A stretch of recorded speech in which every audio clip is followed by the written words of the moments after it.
Tarot card होते क्या है, ये काम कैसे करते हैं, आइए समझते हैं। 14th सेंचुरी में यूरोप के कुछ देशों में टेरो कार्ड यूज किए जाते थे, लेकिन वो सिर्फ इंटरटेनमेंट के लिए। जैसे आजकल हम ताश के पत्ते खेलते हैं इंटरटेनमेंट के लिए, ठीक वैसे ही। लेकिन जब 17th सेंचुरी में यह टेरो कार्ड्स इंडिया में आए तो इसका महत्व कुछ अलग ही लेवल पर पहुंच गया। इंडिया के लोग स्पिरिचुअलिटी में बहुत आगे हैं, उन्हें अध्यात्म का बहुत ही डीप में नॉलेज था, तो उन्हें ये पता चला कि यह टेरो कार्ड्स न केवल इंटरटेनमेंट के लिए यूज हो सकते हैं, बल्कि हमारे जीवन की जो प्रॉब्लम्स है उनका सॉल्यूशन ढूंढने के लिए, गाइडेंस पाने के लिए, प्रेडिक्शंस करने के लिए टेरो कार्ड का उपयोग किया जा सकता है। अब ये टेरो कार्ड होते कैसे हैं, दिखते कैसे हैं? तो टेरो कार्ड कुछ इस तरह से है। ये मेरे हाथों में टेरो कार्ड्स है, आप देख सकते हैं। इसमें काफी सारे अलग अलग पिक्चर्स बने हुए हैं, सिंबल्स है, नंबर्स है, और ये बहुत ही कलरफुल कार्ड्स है। और इसमें इन सभी पिक्चर्स का, सिंबल्स का, नंबर्स का और ये जो अलग अलग कलर्स आप देख पा रहे हैं, इन सभी का अपना एक अलग इम्पोर्टेंस है और अपना एक अलग मीनिंग है। इन कार्ड्स में काफी सारे रहस्यमयी मैसेज छुपे हुए हैं। तो क्या टेरो कार्ड से सचमुच भविष्य का प्रेडिक्शन किया जा सकता है, भविष्यवाणी की जा सकती है? मैं कहूंगी भविष्यवाणी से बेहतर हम कहेंगे कि हम गाइडेंस ले सकते हैं। जी हाँ, किसी की भी लाइफ बेड ऑफ रोजेस नहीं हो सकती। हर किसी की लाइफ में कभी न कभी challenges, struggle, confusion, doubt, problems होते ही होते हैं।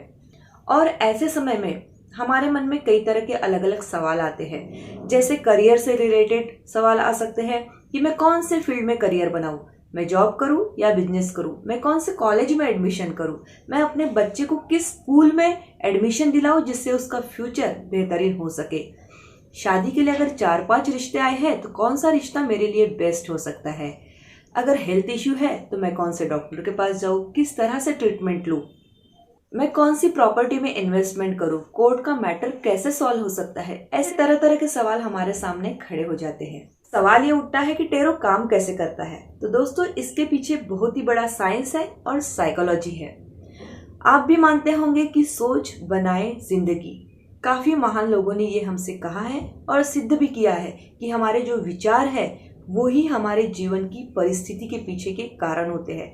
हम जो भी विचार करते हैं, चाहे वो सकारात्मक हो या नकारात्मक हो, उन्हीं के अनुरूप हमें परिस्थितियां जीवन में देखने मिलती है। इसलिए तो कहते हैं कि हमेशा सकारात्मक मतलब पॉजिटिव सोचना चाहिए। दोस्तों, हमारा जो फ्यूचर है उसे हम टेरो के मदद से कैसे प्रेडिक्ट कर सकते हैं, कैसे भविष्यवाणी कर सकते हैं कि हमारे फ्यूचर में क्या होने वाला है। तो हमारा जो फ्यूचर है वो टोटली हमारे प्रेजेंट पे डिपेंड है कि हम प्रेजेंट में क्या कर रहे हैं, हमारी प्रेजेंट की एक्शंस कैसी है। जो भी हमारे प्रेजेंट के एक्शंस है वो एक्चुअली हमारे थॉट से निकली होती है। दुनिया में कोई भी चीज 2 बार बनती है। मान लीजिए ये घड़ी, दोस्तों जब भी ये घड़ी पहली बार बनी थी ये एक्चुअली 2 बार बनी थी। एक बार बनाने वाले के दिमाग में और दूसरी बार असली जिंदगी में। तो जो भी परिस्थिति हम देख रहे हैं वो पहले हम अपने दिमाग में बना लेते हैं, मतलब हमारे विचारों में बना लेते हैं। हमारा जो फ्यूचर है वो हमारे प्रेजेंट पे डिपेंड होता है और प्रेजेंट जो है वो हमारी एक्शंस पे डिपेंड है और एक्शंस आते हैं हमारे थॉट से। आइए पावर ऑफ सबकॉन्शियस माइंड को समझते हैं। क्या आप जानते हैं कि पूरे दिन में लगभग 60,000 थॉट्स हमारे दिमाग में आते हैं, जिनके बारे में हमें पता भी नहीं होता है कि हम वो कैसे विचार कर रहे हैं। उनमें से कितने विचार पॉजिटिव है और कितने विचार निगेटिव है। भी विचार हम करते हैं वो कुछ हमारे कॉन्शियस माइंड से करते हैं और कुछ हमारे सबकॉन्शियस माइंड से करते हैं। हमारे माइंड की जो टोटल पावर होती है उसमें से 90% पावर हमारे सबकॉन्शियस माइंड के पास होती है और केवल 10% पावर हमारे कॉन्शियस माइंड के पास होती है। जो विचार हम अपने कॉन्शियस माइंड से करते हैं उनके बारे में तो हमें थोड़ा बहुत पता होता है कि हम कौन सा विचार कर रहे हैं, लेकिन जो विचार हमारे सबकॉन्शियस माइंड से हम कर रहे हैं उनसे हम अनजान होते हैं। और जो विचार सबकॉन्शियस माइंड में होते हैं उसी के रिजल्ट हमें हमारी एक्चुअल लाइफ में ज़्यादा देखने मिलते हैं, क्योंकि वो ज़्यादा पावरफुल हैं। इसलिए हमारा जो सबकॉन्शियस माइंड है यही हमारा गुरु है, यही हमारा गाइड है, यही हमारा भगवान है, क्योंकि जो भी विचार इसमें चल रहे हैं उसी के अनुरूप परिस्थितियां हमारे जीवन में होती है। लेकिन हम ये कैसे जाने कि हमारे सबकॉन्शियस माइंड में कौन से विचार चल रहे हैं? तो टैरो इसीलिए बना हुआ है। टैरो की मदद से हम अपने सबकॉन्शियस माइंड को रीड कर सकते हैं। हमारे मन में जो भी सवाल होता है उसको लेकर हम टैरो कार्ड में कार्ड्स को स्प्रेड करते हैं और एक कार्ड को उठाते हैं। हम उसी कार्ड को पिक करते हैं जो हमारे विचारों को दर्शाता है, क्योंकि जो भी एक्शन हम ले रहे हैं वो हमारे थॉट के अकॉर्डिंग ही ले रहे हैं। इसलिए हमारे थॉट्स जिस तरह से चल रहे हैं, जिस सवाल को लेकर चल रहे हैं, उसी के अकॉर्डिंग हम कार्ड पिक करते हैं। और कार्ड में पिक्चर्स, कलर्स, नंबर्स, सिंबल्स के द्वारा उस विचारों को लिखा होता है और यही मैसेज, यही विचार आपको टैरो रीडर पढ़कर समझाते हैं।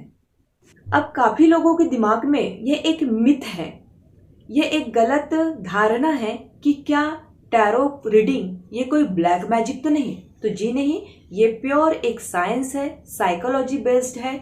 और हम ये कह सकते हैं कि जैसे एस्ट्रोलॉजी है, पामिस्ट्री है, न्यूमरोलॉजी है, मेडिटेशन है और पावर ऑफ इंट्यूशन, इन सब का एक बेहतरीन निचोड़ मतलब है टैरो रीडिंग। वैसे हमारे देश में मैजिक होना कोई नई बात नहीं है। जी हाँ, हमारा देश स्पिरिचुअलिटी में सबसे आगे है।